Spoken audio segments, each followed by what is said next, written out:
कि पूरे देश का किसान देश के प्रधानमंत्री के खिलाफ लगातार लंबे समय से आंदोलन कर रहा है, लड़ाई लड़ रहा है। तीनों इस तरह से हमारे देश में लागू रहे तो आने वाले समय में किसान को अपनी जमीन बेचने पे मजबूर होना पड़ेगा। हमारे यहां पे बहुत सारे ऐसे लोग, ऐसे राजनीतिक लोग हैं जो बारी बारी किसानों के बीच में जा रहे थे, जो किसानों के धरने में शामिल हो रहे थे, कह रहे थे कि अगर किसान की सरकार ने अनदेखी करी, अगर किसान की बात को सरकार ने सुना नहीं, तो हम लोकसभा और विधानसभा से इस्तीफा देकर के किसान के साथ खड़े हो जाएंगे। लेकिन हैरानी की बात है, हमारे प्रदेश के मुख्यमंत्री ने बड़ौदा का जब उपचुनाव चल रहा था तब वहां लोगों को बरगलाने के लिए यहां तक भी कहा कि अगर एमएसपी खत्म होगी तो पहला मुख्यमंत्री मैं होऊंगा जो मुख्यमंत्री के पद से इस्तीफा देने का काम करूंगा। जहां वो इस्तीफा देने की बात कर रहा था, वहीं उसके सहयोगी जो कहीं अपने आप को चौधरी देवीलाल के पच्चीलों पे चलने वाले बता रहे थे, जो कह रहे थे कि हम चौधरी देवीलाल की नीतियों को लागू करेंगे, वो भी अखबार के माध्यम से कहते थे एमएसपी खत्म नहीं होने देंगे, अगर एमएसपी खत्म होगी तो हम सत्ता से बाहर हो जाएंगे। साथियों, ये जो बिल है, इन बिलों में साफ लिखा हुआ है कि अगर ये बिल इसी तरह से लागू रहे तो आने वाले समय में ये आपकी जो मंडियां बनी हुई है, ये सारी मंडियां समाप्त हो जाएंगी। प्राइवेट लोगों के हाथ में मंडियां आ जाएंगी। यहां पे बहुत बड़े बड़े घराने, अंबानी, अडानी, केएफसी जैसे, मैकडोनल्ड जैसे अपने ऑफिस खोल लेंगे और किसान के साथ जाकर के उसका फसल का एग्रीमेंट करेंगे और फसल का एग्रीमेंट करने के बाद जहां उस किसान की फसल को औने पौने दाम में खरीदेंगे, वहीं उस एग्रीमेंट के तहत उस किसान से उस जमीन पे अंगूठे लगवाएंगे। कैसे उसकी जमीन ली जाए, कैसे उस किसान की जमीन को बैंक के गिरवी रखा जाएगा। के बाद जमीन कैसे ली जाए, इसके ज्यादा करके कहीं यहां पे अपना भरोसा रखने का काम करेंगे। लेकिन उसके बाद जब अगली फसल होगी, आपको चेक देने की बजाय आपकी फसल उठा करके वो कंपनी ना केवल अपना दफ्तर बंद कर देगी, बल्कि किसान की जमीन को गिरवी रख करके किसान की जमीन को बेचने पे मजबूर कर देगी। इसलिए साथियों, आज आपसे निवेदन करने आया हूं, आपसे कहने आया हूं, आज का ये मंच कोई राजनीतिक मंच नहीं है। आज केवल और केवल कैसे किसानी को बचाया जाए, इसके लिए जो भी साथी आज इस किसान की लड़ाई में हजारों की संख्या में यहां इकट्ठा हुआ है, मैं सबसे पहले उन सबका शुक्रिया अदा भी करता हूं और उसके साथ साथ आपसे एक बात कहना चाहता हूं। किसान मोर्चा की तरफ से 6 तारीख को देश बंद की बात कही गई है और 6 तारीख कल का दिन है। हमारे यहां राजस्थान की सीमाएं लगती है। मैं उम्मीद करूंगा कि जितनी भी राजस्थान की सीमाएं हमारे साथ लगती है, कल के दिन किसी एक भी रास्ते से कोई व्यक्ति हमारे हरियाणा में प्रवेश ना कर सके। इसके लिए अपने साथ लगते हुए रास्तों पे 11 बजे से लेकर के 3 बजे तक पूर्ण रूप से बंद रखने का काम करना। जहां बंद रखने का काम करना, वहीं उसके साथ साथ किसान मोर्चा का अगला क्या आदेश है, उसके लिए भी जिस तरह आज इकट्ठा हुए उसी तरह दोबारा फिर लामबंद होकर के अगले आदेश की भी पालना करना। मेरे से पहले इस बात का जिक्र चल रहा था कि अभय सिंह ने इस्तीफा दे दिया।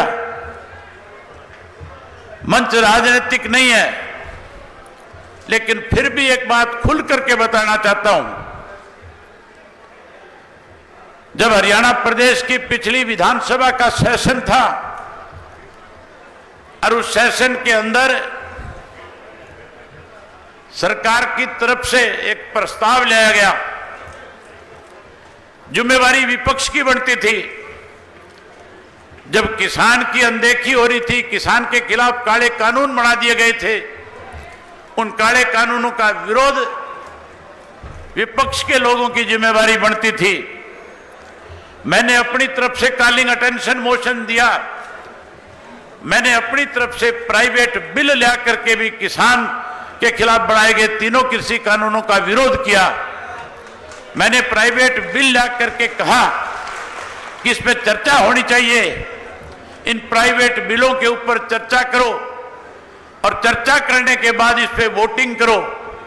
लेकिन मेरा प्राइवेट बिल डिसअलाउड करने की बजाय ये कह करके ठंडे बस्ते में रख दिया कि इस पे आने वाले समय में विचार करेंगे। मेरा जो कॉलिंग अटेंशन था उसको डिसअलाउड किया। वहीं कांग्रेस की तरफ से जिम्मेवारी बनती थी कि सरकार के खिलाफ काम रोको प्रस्ताव लेकर के आते, सरकार के खिलाफ नो कॉन्फिडेंस मूव करते। जब मैंने इस बात को लेकर के विरोध किया तो प्रदेश के मुख्यमंत्री ने कहा कि हम अपनी तरफ से एक प्रस्ताव लेकर के आते हैं। मैंने मुख्यमंत्री से पूछा कि आप किस लिए प्रस्ताव लेकर के आ रहे हो? हम तो इस पे चर्चा चाहते हैं, आप कॉलिंग अटेंशन पे कराओ, जो मेरे प्राइवेट बिल है उन पे चर्चा कराओ। उन पे चर्चा कराने की बजाय सरकार की तरफ से प्रस्ताव आ गया। प्रस्ताव था, उसके ऊपर पूछते जो लोग बारी बारी से धरनों पे गए थे, हम उन लोगों को इस बात के लिए मजबूर करते कि आप सरकार के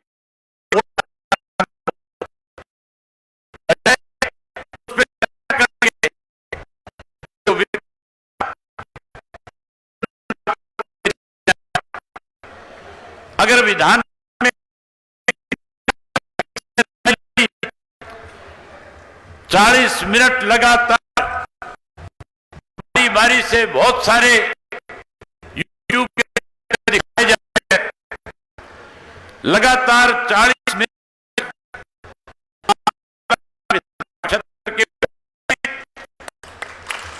40 मिनट तक जहां सरकार को घेर के रखा, वहीं सरकार के अंदर बैठे लोग जब इस बात का मजाक उड़ा रहे थे, जब मैंने कहा था कि कृषि के कानून वापिस होने चाहिए, कुछ लोगों ने इस बात पे कहीं मजाक उड़ाने की कोशिश करी कि शायद अकेला है, इसको तुम कहीं दबा लोगे। लेकिन साथियों, लड़ाई किसान की थी, इसलिए मैंने विधानसभा से वॉकआउट करने की बजाय सरकार को घेर करके मजबूर करने का काम किया था। मैंने उसी दिन फैसला कर लिया था कि जिस सरकार के अंदर इस तरह के काले कानून बनाए जा रहे हों,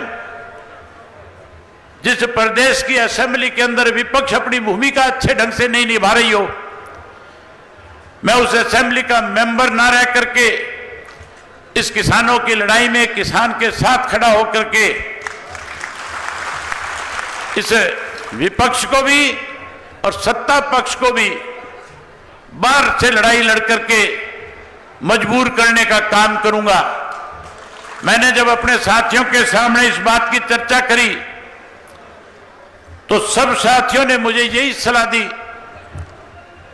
कि आपको विधानसभा से रिजाइन दे देना चाहिए। मैंने उनसे कहा मेरे लिए विधायक का पद कोई मायने नहीं रखता, लेकिन मैं विधानसभा से इस्तीफा देने से पहले अपने इलाके के लोगों के पास जाऊंगा।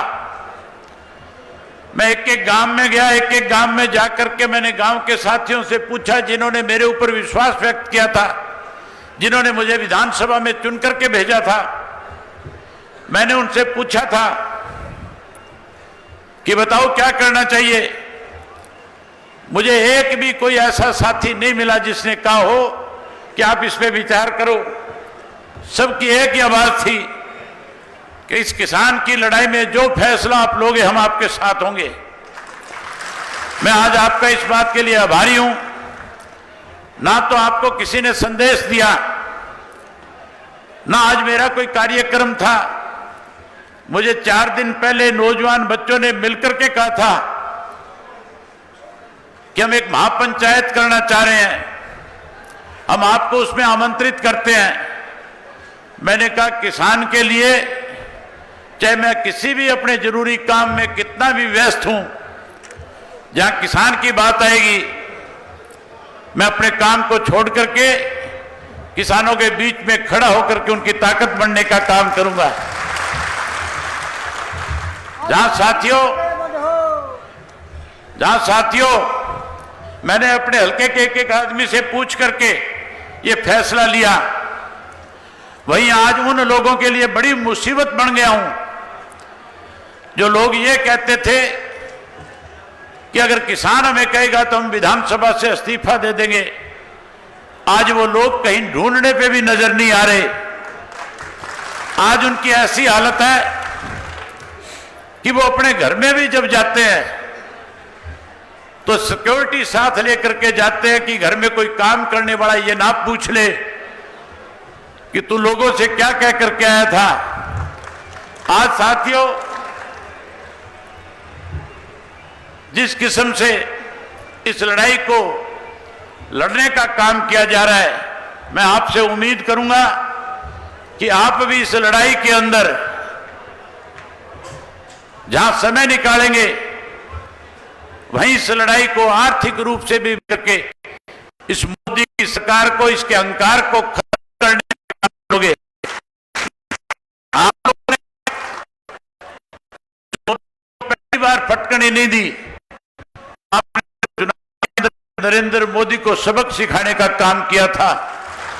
आप बहादुर लोग हो, आप इतनी बड़ी संख्या में इस आंदोलन को मजबूत कर दोगे कि एक बार फिर मोदी का अहंकार टूटेगा, किसान देश का जीतेगा और मोदी को 100% देश के किसान से माफी मांगनी होगी।